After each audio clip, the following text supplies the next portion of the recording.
Hello everyone, on the Attitude page.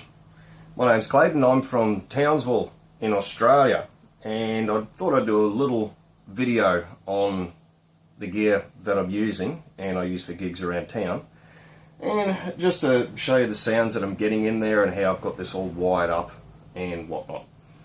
Alright, first and foremost, as you know, it's the Attitude bass.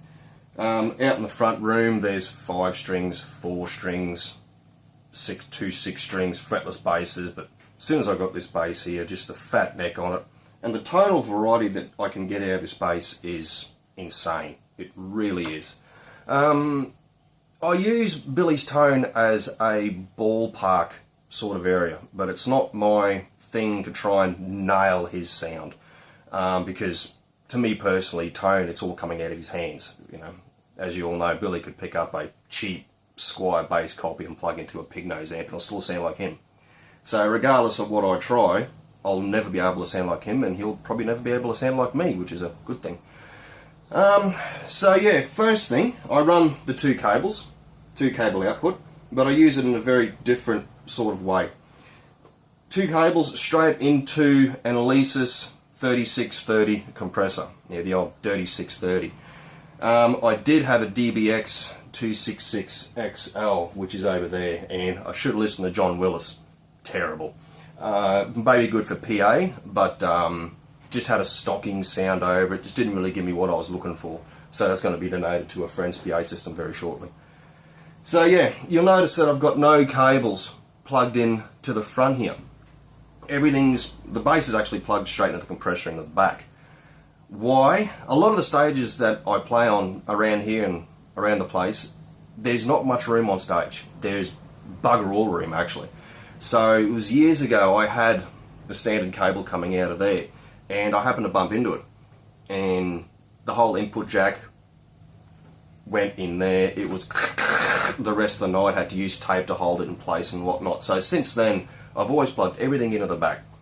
You can walk in front of it, you can lean against it, there's no fear of ever knocking that jack in that socket. So that's just one less thing for me to worry about at a gig. So I'm plugging straight into the compressor. A lot of people, oh, you can't plug straight into a compressor. Why not? It's worked for me every time. I think I've got it on the 4+ setting on the back. It seems to work fine. I've always plugged straight into the compressor. A lot of the times I like to have either the gain stage after the compression. Sometimes I'll put it before, but straight into the compressor seems to work for me, and that's what it's all about. As long as it's working for me, that's it. So yeah, straight into the compression. Now if I turn the volume up a little bit here and I bypass the compressor, I'll just go to the woofer pickup. Very. If I put the compressor in,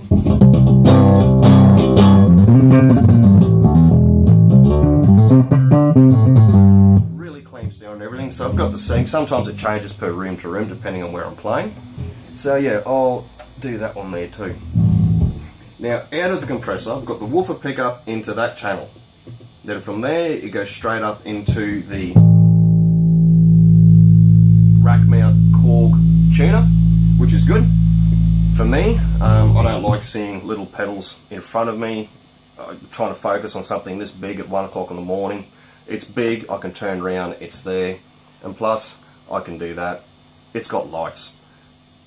If it's got lights and you see things moving like that there, it makes it look like you know what you're doing, which is show business. It's 80% of it. It's all smoke and mirrors. Okay, so woofer pickup into that side, into the tuner, then straight out of there into the passive side of the Hartke LH1000 amp, which I only picked up about a week ago. I was using a Line 6 LD400 head, which was fine, worked fine. I had no intention of getting another amp until the opportunity come around to pick up that amp and a Hartke HD115 cabinet, which is just over there, that Billy actually used on the Australian tour for Mr. B. Signed and whatnot, so couldn't pass up that opportunity, so of course I jumped on it. How did I acquire those 2 things? It's not what you know, it's who you know. So yeah, that worked out well. So coming out of the back of the amp, instead of running, I've got an Ampeg 4B10 cabinet here and the hard key. Instead of running out of each side of the amp, the two 500 watt cores into each cabinet, I bridge mono it. Because they're both 8 ohm, if it's 4 ohm a side, it goes from 500 watts down to about 225. So if I'm running the amp about 7 in order to get nice sort of like headroom. If I bridge mono it to 1000, straight into one cabinet and then parallel into another, I turn this thing up to 4 and the whole house shakes. So it makes sense to me not to work the amp so hard in order to get so much volume. I think dropping it down to the two cabinets in parallel goes from 1000 down to 775 watts, I think, which is more than enough for the toilets that are playing in around this place. Okay, so where was I? Straight into the passive side. Now the P pickup, different story altogether. It's going straight into that side of the compressor, as you can see there, because I've got the volume turned down. Then from there it goes into the Ampeg SVP BSP preamp. I'm not utilising the clean channel at all. Don't even look at it. Nice sound coming out of it, but for what I want to do, the sound coming out of the amp there into the active side works fine. I use that for the overdrive channel. Billy's sound is great. If I could get it, I'd be happy, but it's not on my list of things to do. And having that grindy, mid-rangey tone, good if you could use it, but for a majority of the gigs that I do, it's not called for. I try and use this rig to suit my sound and what I'll be using it for at gigs, and it works because the gain I only use it for possibly 1 or 2 songs, if you're lucky. Majority of the time it's just nice clean tone underneath. As soon as I put a bit of grit on it there, the front of engineer looks at me and the other guitarist goes, "What are you doing? There's no distortion on bass." But every now and again I just click it on to give them the shits. Okay, so when I'm running full clean tone, get it both sides. Bright switch.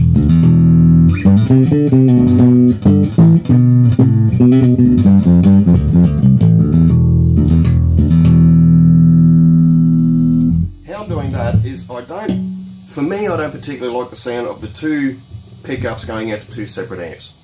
Ever since I've got this bass, I've loved the sound of when it's summed into one, even though I am using 2. That there gives me a nice even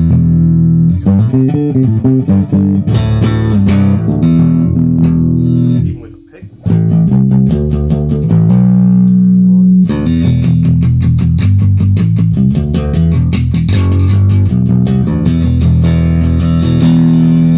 Really nice, full, bit of a mid-scooped bass sound.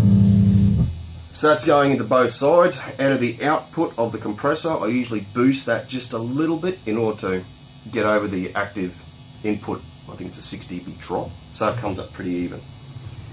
Then, if I want to use the gain on the overdrive here, I'll turn the woofer off. Now that there is woofer off with the P pickup all out. There's no volume. I've got the switch there at the back. Make sure I've got that gate on. So now this is just the P pickup.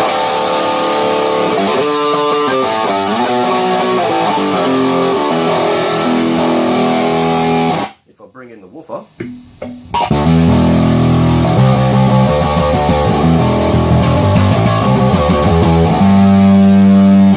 I can get that really nice early Cliff Burton just fuzz.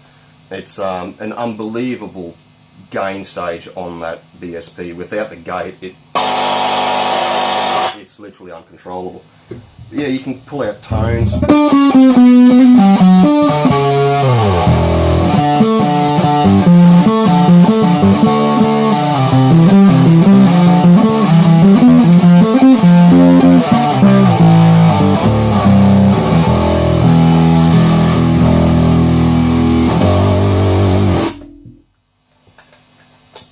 Really loud, and I really like the tone. And that's pretty much it. It works well. I've only ever turned it up to maybe 5. If I go up to 6, the whole house shakes. It's unreal. You can hear me down the road with it.